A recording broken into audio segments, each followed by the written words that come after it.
Hello friend, स्वागत है आपका अपने चैनल सुशील लर्निंग में।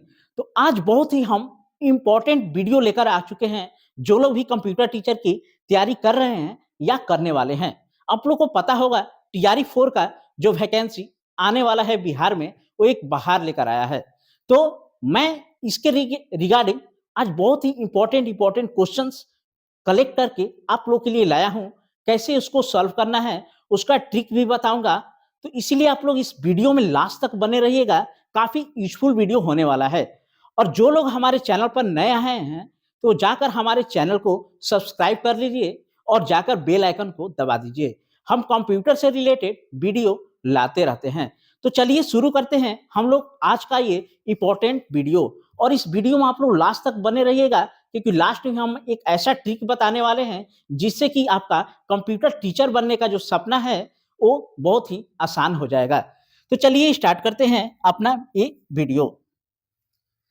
ये देखिए, हमने एक कंप्यूटर टीचर जो लोग भी बनना चाहते हैं, हमने एक कोर्स लॉन्च कर दिया है। आप लोग हमारा ये सुशील लर्निंग ऐप जाकर डाउनलोड कर सकते हैं प्ले स्टोर से। और इसका प्राइस बहुत ही कम रखा गया है, 699, जो कि मार्केट में सारे जो भी आप देख रहे हैं उससे कम रखा गया है। और इसमें बहुत सारा एडवांस हमने टेस्ट सीरीज भी रखा है। इसमें थ्योरेटिकल जो है आपको क्वेश्चन का प्रैक्टिस भी कराया जाता है। High quality recorded video lecture मिलेगा आपको। इसमें डिटेल स्टडी मटेरियल भी हम देते हैं, रोज इसमें डेली डाला जाता है। प्रैक्टिस एमसीक्यू भी कराया जाता है और टेस्ट सीरीज भी कराया जाता है। टेस्ट सीरीज बहुत ही जरूरी है, इसीलिए आप लोग इस कोर्स को जाकर जल्दी ही बाय कर लीजिए। और इसके लिए जो टॉप 100 स्टूडेंट हैं उनको ही ये 699 में मिलेगा। जैसे ही 100 स्टूडेंट कंप्लीट होने के बाद इसका चार्ज जो है बढ़ सकता है, मुझे पता नहीं कितना बढ़ेगा। ठीक है, तो आप लोग जल्दी कीजिए और रजिस्ट्रेशन स्टार्ट कर दीजिए। ठीक है, इसका बहुत ही फायदा होने वाला है। यहाँ बहुत ही प्रैक्टिस भी कराया जाएगा आप लोग को टेस्ट सीरीज के माध्यम से। आप लोग खुद देखेंगे। ठीक है, अगर आप हमारा डेमो देखना चाहते हैं तो यूट्यूब पर ही उपलब्ध है, जाकर हमारा डीबीएमएस का वीडियो देख सकते हैं। ठीक है, तो चलिए स्टार्ट करते हैं अपना ये वीडियो। देखिए, in a relationship database which of the following is to represent relationship between tables. देखिए, इसमें क्वेश्चन में क्या कर रहा है, ये हमारा डीबीएमएस का क्वेश्चन है। बहुत ही इंपॉर्टेंट और बहुत ही ट्रिकी क्वेश्चन है। देखिए, बोल रहा है कि इन रिलेशनशिप डेटाबेस क्या होता है, टेबल में स्टोर होता है हमारा। ठीक है, पता है। तो ये बोल रहा है दो टेबल है। देखिए, क्वेश्चंस बनाने के पहले हमको क्वेश्चंस को ध्यान से पढ़ना है, क्योंकि आप लोग को पता है ये डी और ई जो ऑप्शन है बहुत सारा कंफ्यूजिंग क्रिएट करता है। बहुत सारे लोगों को आते हुए भी आंसर वो गलत हो जाता है। तो इसलिए हम लोग क्वेश्चन को पहले ध्यान से पढ़ेंगे, उसके बाद ही हम लोग आंसर पे या इसके ऑप्शन पे जाएंगे। ठीक है, तो देखिए क्या बोल रहा है, in relationship database which are the flowing is to represent relationship between table. यानी कि दो टेबल के बीच में क्या बोल रहा है, ये रिलेशन बनाने की बात कर रहा है। यानी कि किससे हम लोग दो टेबल के बीच में रिलेशन बनाते हैं।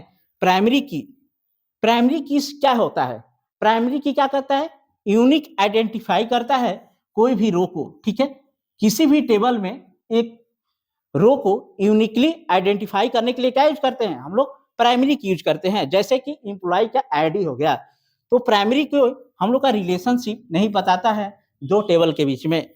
फॉरेन की देखते हैं, कंपोजिट की भी क्या होता है, दो टेबल के बीच में रिलेशन नहीं बताता है। ठीक है, तो हमारा फॉरेन की क्या होता है, ये दो टेबल के बीच में रिलेशन बताने के लिए फॉरेन की का यूज करते हैं हम लोग, आप लोग को पता होगा। इसलिए इसका आंसर हमारा बी होगा। ठीक है, नेक्स्ट क्वेश्चन की तरफ मूव करते हैं हम लोग। What is a view in database. View क्या होता है, देखिए व्यू जो भी हम लोग जैसे नेट पे हमने सर्च मारा, अपना रिजल्ट मारा। ठीक है, तो जो हमारा रिजल्ट आएगा, नाम, रोल नंबर, मार्कशीट, तो हमारे केवल डेटा ही आता है, उसको व्यू बोलते हैं। यानी कि जो यूजर के लिए जो यूजफुल डेटा है उसको व्यू बोलते हैं। तो व्यू क्या होता है, एक वर्चुअल टेबल होता है, जो एक्चुअली में क्या है, वो टेबल बना नहीं है, लेकिन अकॉर्डिंग टू द रिक्वेस्ट वो उसको देता है।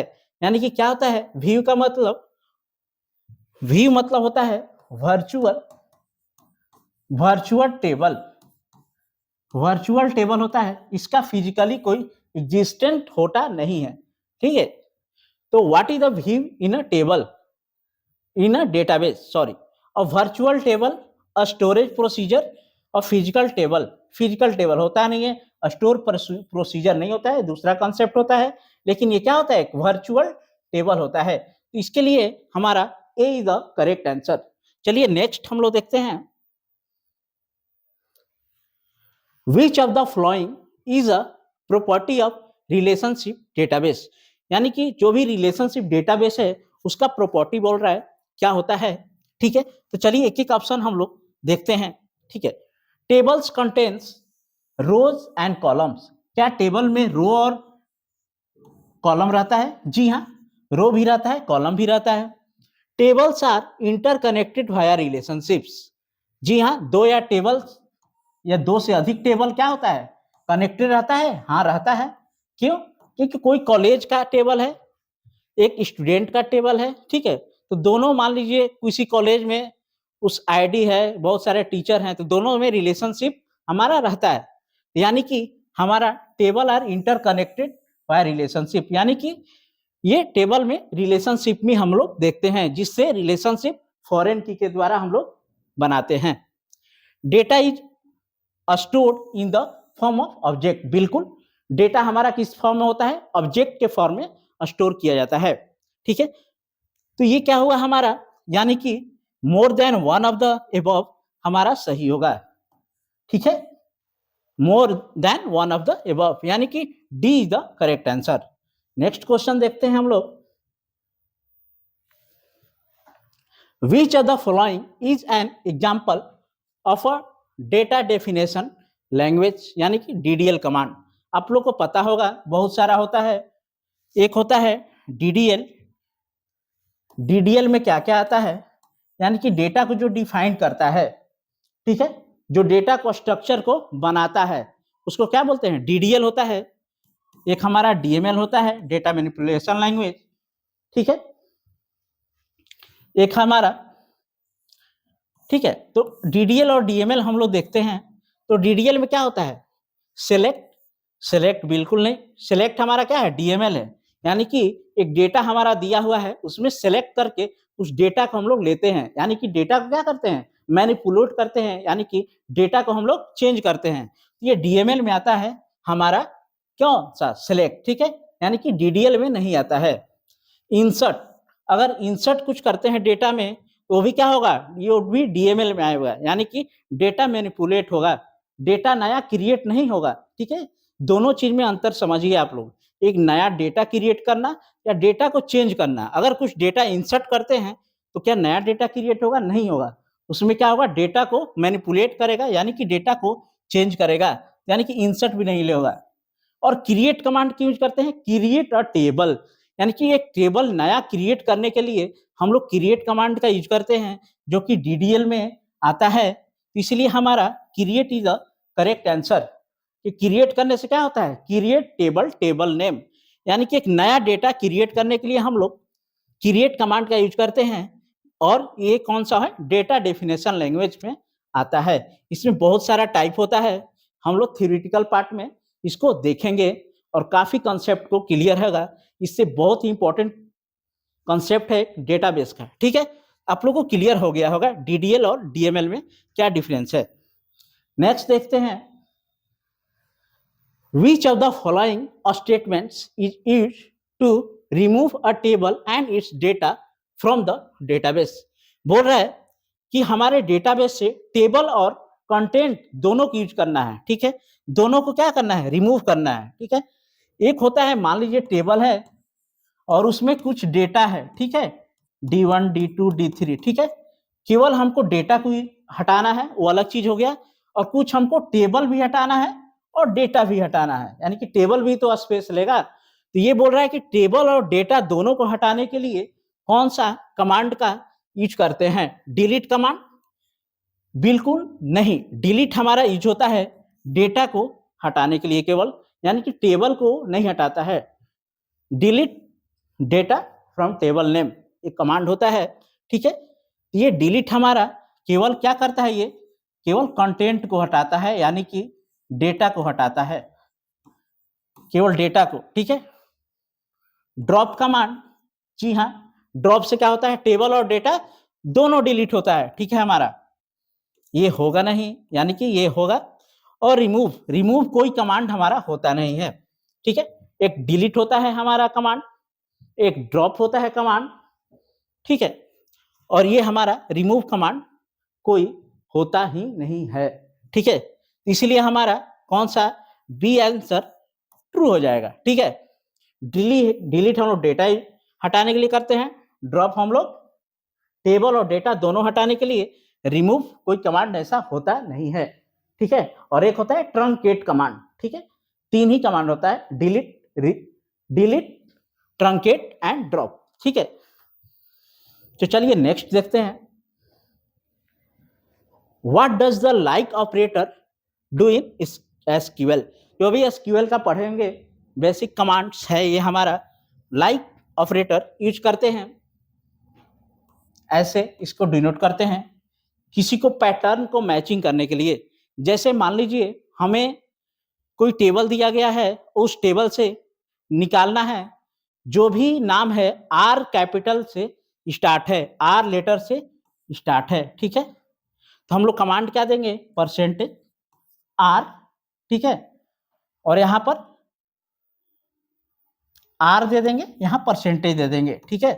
यानी कि आर से स्टार्ट होना चाहिए, परसेंटेज मतलब इधर कुछ भी होना है, ठीक है। तो जो भी आर से स्टार्ट होगा वो लेटर से, यानी वो आ जाएगा इस डेटा में, ठीक है।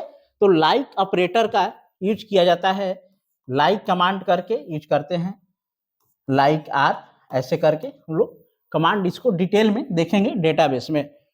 Find exact match, find partial match, find matching row in a specific range. क्या एग्जैक्ट मैच देता है? बिल्कुल नहीं, एग्जैक्ट नाम नहीं देता है ये, ठीक है।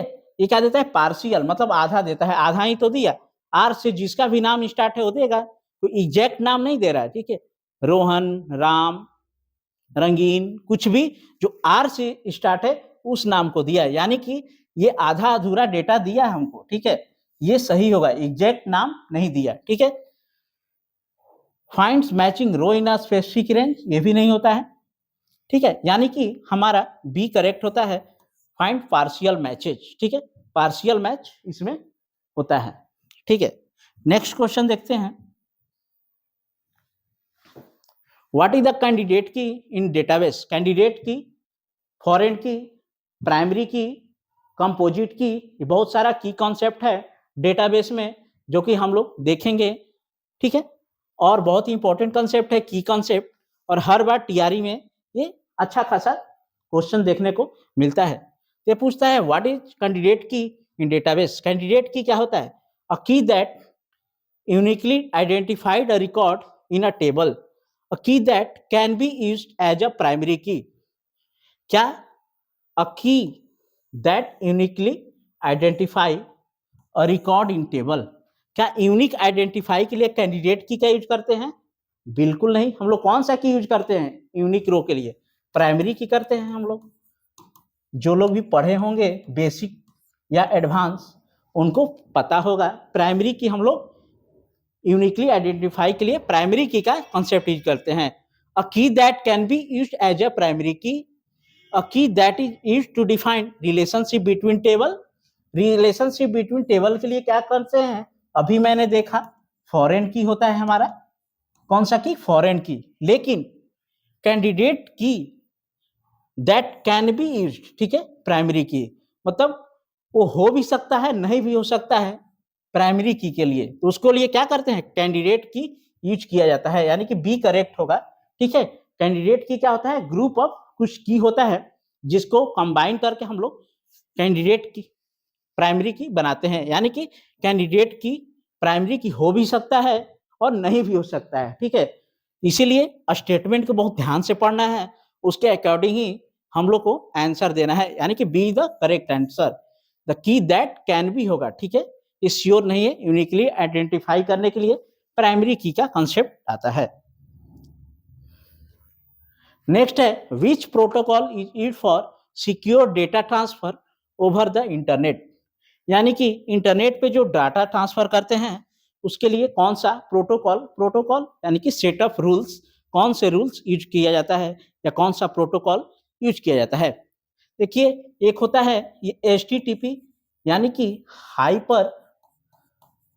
हाइपर टेक्स्ट ट्रांसफर प्रोटोकॉल, ठीक है। हाइपर टेक्स्ट ट्रांसफर प्रोटोकॉल ये हमारा क्या होता है, डेटा ट्रांसफर के लिए यूज किया जाता है।